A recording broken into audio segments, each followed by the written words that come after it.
What's something you saw as a kid that looked harmless but if you witness it now it would horrify you?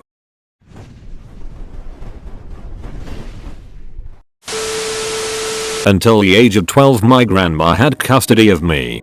I used to sleep with her and she slept with a baseball bat next to her bed. It wasn't until I was much older that I realized she did it. Dad's friends wouldn't be able to do anything to me. Dad was a drug addict and drunk, and when he was out of prison he had all kinds of people in and out of the house. You would never know what would be missing the next day, often my Nintendo. She did everything she could to protect me from God knows who what, and I had zero clue. Edit. Damn, this blew up while I was sleeping. Thank you so much to everyone for the support. I'm adding extra details to help understand the situation. My grandmother was born in 1914, had a 3rd grade education and was a housewife her entire life.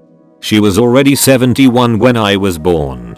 My grandpa died when I was 4 and it was just her and I. We lived in a tiny 2-bedroom house in a terrible neighborhood. It was paid off and that's all she could afford. She lived off of the Social Security death benefits from my grandpa and food banks. She couldn't just leave and go anywhere else. Also, for those suggesting she should have called the cops, cops don't do anything if you say I'm scared these guys will do something bad. Cops have to wait till something bad happens. She did her very best and raised my right. Now my father is back in prison, shocker, and is pissed at me for not letting the past be in the past and welcoming him with open arms. Meanwhile I'm a 2x college graduate with a great job, my own house and recently married. She definitely did something right. Unfortunately she died when I was 12.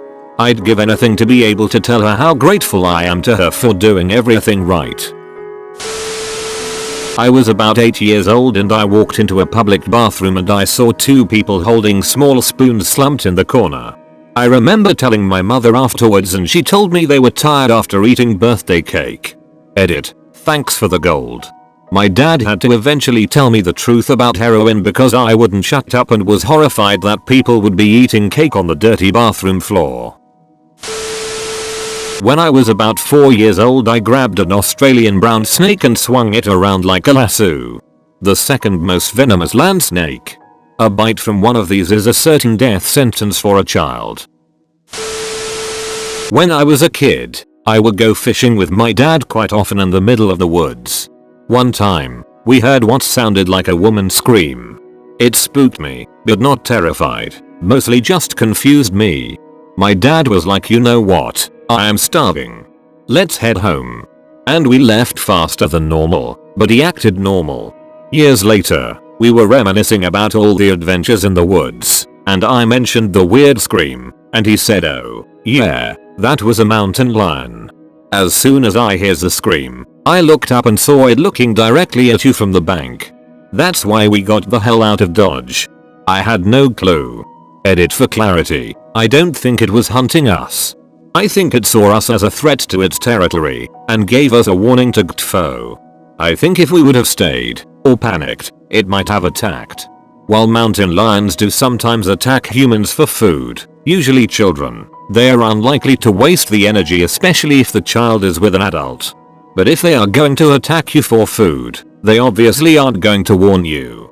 But that doesn't mean you shouldn't take their cries seriously. Also, thanks so much for the awards.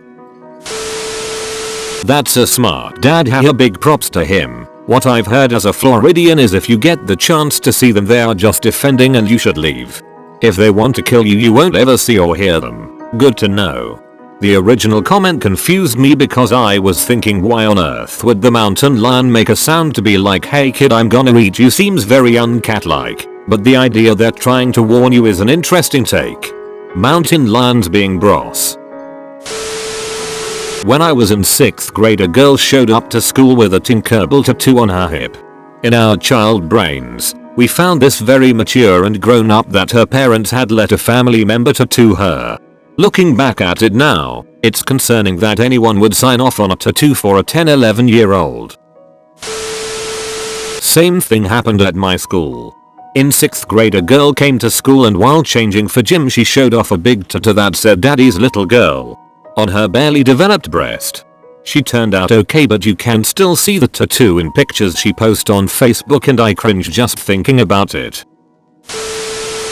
my town swim instructor would always make fun of the boys, anywhere from ages 6-13 or so, for wanting to change in the stalls, and not out in the main changing room area where he was with his clipboard.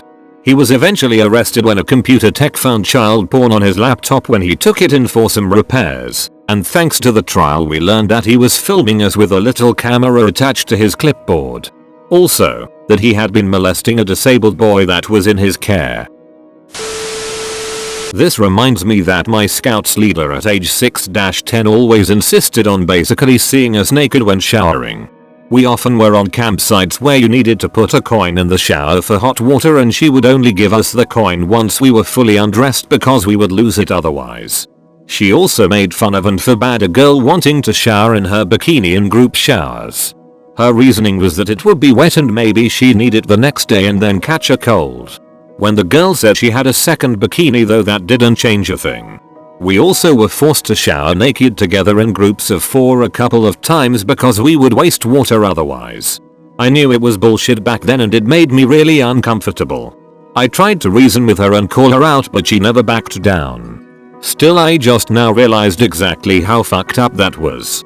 I don't necessarily think she was a pedophile, but disregarding children's bodily autonomy like that and giving a fuck about their consent certainly is abusive enough. Edit. Many people are saying she's definitely a pedophile, and of course I can't know, but I already said it in another response. I think people forget that the majority of sexual abuse towards children is not related to pedophilia at all. Children are just an easy target for people to live their power trips and control fantasies. Her behavior was predatory and abusive, but I'm quite sure it was power play and not because she was attracted to us. She wanted to be in control and have us know that she was. Watching my kindergarten teacher die of cancer. He just kept getting skinnier and paler and more exhausted, and eventually he just didn't show up anymore, and that was that. Didn't understand it then, obviously. In 2nd grade I remember having a teacher that was pregnant, like really pregnant, and one day she showed up not pregnant and she seemed to be acting oddly. She miscarried twins on a Friday and showed up for class on Monday. Now that's being committed to your job. Later that year her husband wrapped his truck around a light pole, shit-faced drunk. She still showed up for class. One time in high school my phys ed health teacher had a miscarriage. She was back in teaching pretty soon after, though, and even addressed it in our next health class, calmly explaining exactly what had happened to help us better understand the reproductive biology of a woman and complications that can arise during pregnancy. My grandma would save time by blow drying my hair when I was still in the bath. When I was young and my parents were away, I had to sleep at my grandfather's. A sleepover that I always really enjoyed, because he spoiled me very much.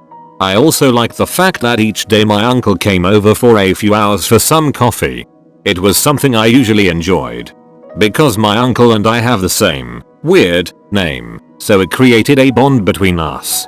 Years later the same uncle called my dad and my aunt and told them my grandfather had sexually abused him as a kid for 16 years. Every time he came by when I was sleeping over, it was to check if my grandfather didn't do something horrifying to me. Until now I never had the change to thank him, as he has a huge trauma and broke all contact with my parents. But when I realized that all that time he was there, just to protect me, I couldn't say anything for a few minutes. It hurted him so much to be there. If I would had known then, I would had get my stuff at my grandfather's and run away with my uncle. Your uncle sounds like he's got an excellent soul. I can't imagine how stressful, triggering, and scary it must have been to repeatedly, willingly expose himself to his abuser.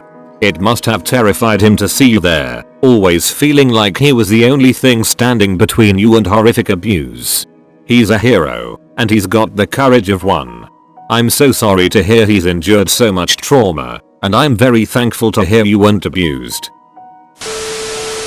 I thought this was going to go the way of creepy uncle story. Glad it didn't. Edit. I should mention having a creepy granddad isn't any better. But as a side note, I'm the younger brother to my sister. I love her and her husband. We are a very close family. But as someone who one day will be the uncle to their kid, My gut just twists and turns when I hear stories of creepy uncles. My dad would sometimes act really weird, stumbling and falling around the house and saying bizarre things. I thought it was fucking hilarious as a kid, that he was just being goofy and silly. I now know he was high as balls on Percocet. This hits home. I remember back in high school we used to laugh at my father while he stumbled and slurred words at night from drinking. Held a good job and didn't have any issues on a day-to-day basis. He was a highly functioning alcoholic. 20 years later, he's in his 60s and he's still an alcoholic but no longer highly functioning. His body can't handle the alcohol anymore. He's just began a road to recovery but hasn't been doing well with it. It's rough. A male classmate of mine, age 10, bragged about having sex. He seemed to enjoy it. Now I realize he was probably being abused, but back then I just thought he was bragging. We had a swimming pool at our school and had swimming lessons. When we were 8-9 years old, my class was getting changed, and as my classmate undressed, she said, "I'm not a virgin, I've had sex," completely unprompted. Our teacher sent her to the head teacher's office and she got in trouble for lying. She came back to our classroom later that day in complete floods of tears, absolutely inconsolable. At the time I didn't think anything of it. Nothing bad had ever happened to me in my life when I was 9. I didn't even have the concept of adults can sexually abuse children. But now I think the fact that she made this statement randomly, unprompted, whilst we were removing our clothes to go swimming, and the fact she was so inconsolable after getting in trouble, points to the fact that something was going on. It breaks my heart that the teachers didn't take it further or try and have it investigated. I told my mum years later. She's worked with abused children, and she said this was a definite red flag. The fact that the teacher didn't report this to the authorities is troubling. As teachers, we are mandated reporters, and this is definitely a situation where police and child services needed involvement. It is. The most disturbing fact is that schools are sometimes the last line of defense for an abused child. A teacher or a counselor may be the last saving grace an abused child has from a world of physical and sexual abuse. For anyone that's a teacher here or who knows one, please don't forget this. We might be their last hope. You just unlocked a memory for me. The first friend I made in middle school was a year older than me. I was 11, she was 12, and she bragged openly about not being a virgin and that her dad had sex with her starting when she was 3 or 4. She seemed very proud of it, and I remember knowing that was not a good thing but not really understanding exactly how horrible it was. Looking back as an adult, I am so sad for her. Massive trigger warning for my post. What I'm about to type is bad. When I was in college I dated a girl for a few years who was abused by her stepfather from the age of 7 to the age of 17.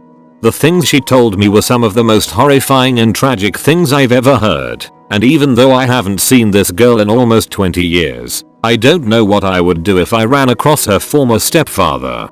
The grooming was horrible. Her biological father was physically abusive, so when her stepfather was affectionate he gained her trust easily. It started with molestation, and then became rape as she was older.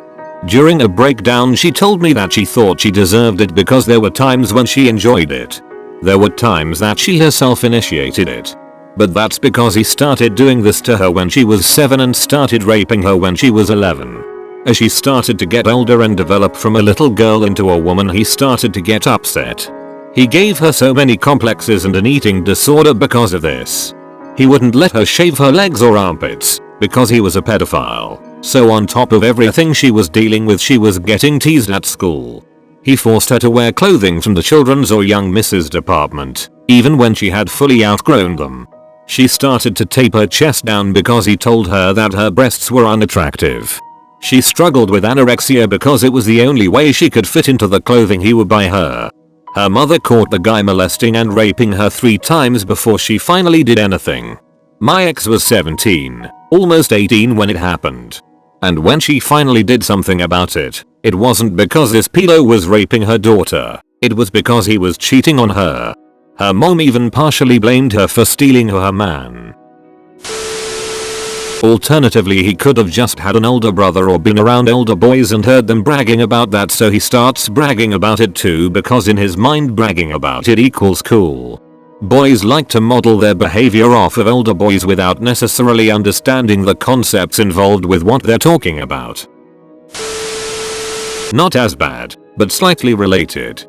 I was probably 12 and a friend's older brother told us boys that a girl at a party was a slut. It was a party with a bunch of families, and me, being a complete idiot, repeated it in front of the adults.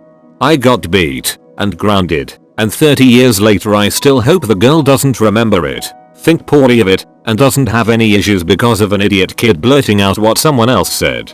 Also, she was also 12 and probably very nice. Getting chased by a hippo while in a small motorboat. I was only like 8 at the time, but I thought it was very fun. Meanwhile, my parents were basically shitting their pants. Edit. Wow, this got more attention than I thought. Lol. The context was my family hired a guy with a boat to bring us around the Okavango Delta. Calling him a guide would be generous. He was just a guy with a boat, and we got a bit too close to a lone male hippo. Chaos ensued. Had a jogger get hit by a car outside my house once when I was about 8 or 9. My nephew came running inside yelling at my parents and my sister to call the ambulance because he was bleeding pretty badly. I could even see him from our playroom's window and I wondered what he was doing lying on the grass. Turns out he was bleeding out pretty badly, deliriously yelling at my parents when they tried to help. Eventually, an ambulance came and picked him up, but my parents always told me he made it out okay. The day after, in the spot he was found, someone had put a lily in the grass in a vase. It took me longer than I care to admit to figure out he died from the hit and run. I grew up in a tiny country town. When I was about 7, I walked out of our front door one day and spotted a friend of mine who just came out of the small grocery store across the road. As soon as he saw me, he ran across the road towards me and straight into the path of a car. The scene after the accident was horrific. There was blood and spilt milk everywhere over the road. My friend survived, barely. He spent months in the hospital, and when he did come out, the poor guy had to wear a helmet all day. I didn't realize this for a long time, but the accident obviously caused some brain damage too. His whole personality and temper changed. He became very quick-tempered and constantly out to antagonize everyone. That meant that very quickly no one wanted to hang out with him anymore. Having no friends just made him angrier too. He was constantly fighting with everyone, whether that's other kids in school, teachers, random adults. Of course that was only verbal sparring. Everyone knew that his head injuries meant that he was basically untouchable. It was drilled into us that even just a light knock on the head could kill him. There's no happy end. I sort of lost contact with him. Because he missed so much of the school year when he was in hospital, he had to repeat the year and wasn't in my class anymore. The last I heard was that he died about 10 or so years after the accident. My parents told me about me getting drunk at 2 years old when they left a glass of whiskey unattended. I was bumping into walls and falling down. The next day I was extremely pale and sickly looking. My grandmother was begging them to take me to a hospital, but they didn't because they didn't want to get in trouble. I'd always thought of that as a funny story until I told it to a coworker and she looked horrified and concerned. Did you have more than a sip?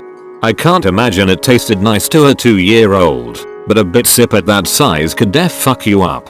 My dad got drunk when he was 7. My grandparents threw a huge party. One guest gave him a sip of creme de menthe, and then he found the champagne-soaked strawberries. Passed out under a table. Grandma put him to bed thinking he was just sacked, and he woke up the next day certain he was dying. A doc made a house call, BC 1950s, diagnosed him with a hangover, and I guess he got Advil and water?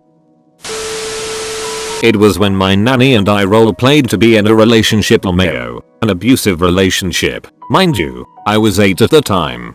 She'd kiss me on the lips and I'd sit on her lap, and it's really creeping me out now that I think about it. In my childhood, my neighbor often hired us to help around the garden. When I turned 10, he asked me to come up and help pick the green beans. I went up in some red shorts. While I worked at picking the beans, I happened to glance back at him. I saw this weird jerking motion in his pants. Since I grew up in rural Tennessee in the 70s, I had absolutely no idea what was taking place. I just turned away and continued picking beans. Picking green beans requires a lot of bending over, and I wore very short red shorts. You can figure out what took place. I don't need to spell it out. Edit. I'm a 58-year-old male. My mom holding what I thought to be sugar cubes and was mad because she didn't give me any after returning to the car with them at an unknown sketchy trailer where she left me in the car alone for seemed like an hour. I had no sense of time as a child. It was drugs. Thanks for watching, and don't forget to like and subscribe.